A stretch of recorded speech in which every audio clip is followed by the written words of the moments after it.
Adios, I'm Pete and today I'm starting a new consumer advice channel. Some of you may have seen that the other day I went to the supermarket and bought all the essential supplies for Christmas this year. So as my good lady wife and I sample each and every bottle, I thought I'd do a review the following morning and see what we thought of it. I was originally going to call it Pete's Wine Down to Christmas, but I like catchy acronyms and P word didn't really do it for me, so I've decided to call it Pete's Independent Sample Surveys Wine and Snacks, or PISWAS for short. But there's no Sally James or Phantom Flam players here, just honest reviews of semi-decent wines and snacks. As it was Wine Wednesday yesterday, we've got to have some recognition for getting halfway through the week, haven't we? We decided to go for this wine, mainly because it was the first one that came to hand in the cupboard. We're not posh enough to have a wine rack.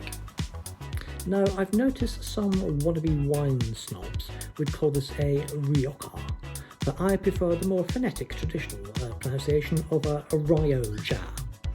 It's a Spanish wine, hence my greeting at the beginning of this video, and you'll note that it's from the year 2019, which was a particularly good year compared to 2020 anyway.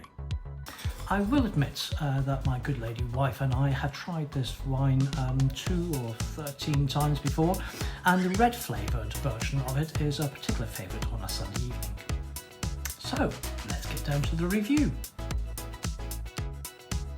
The wine itself comes in a clear bottle, as you can see, with this rather eye-catching yellow label with red and gold writing on it, so you know from the start that you're onto a classy wine here.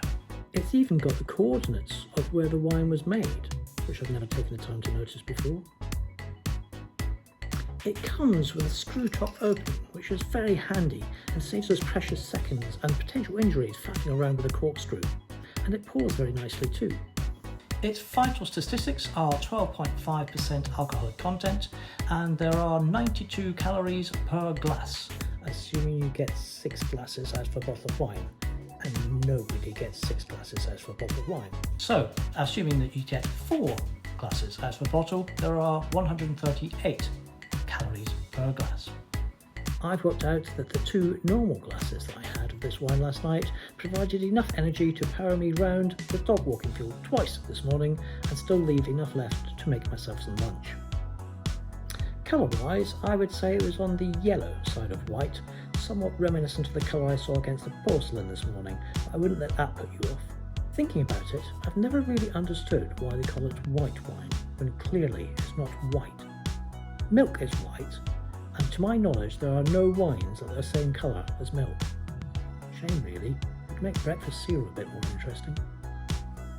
Taste-wise, I would say it had a very strong flavour of wine. White wine, to be precise. It's like you'd made it out of wine squash, but you hadn't put quite enough water in.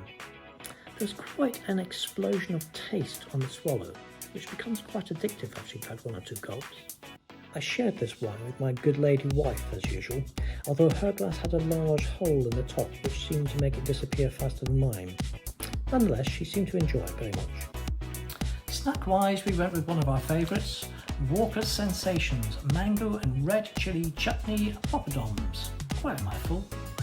They always go down well with wine, or anything else for that matter. They're just spicy enough to excite the taste buds and add fuel to that explosion of flavour when taking a gulp of the white wine squash. So there you go, perfect Wine Wednesday combination, a nice white Rioja and spicy poppadoms. My overall score? 9 out of 10. So, 1 down, 17 bottles to go. Here's looking forward to the weekend. Cheers!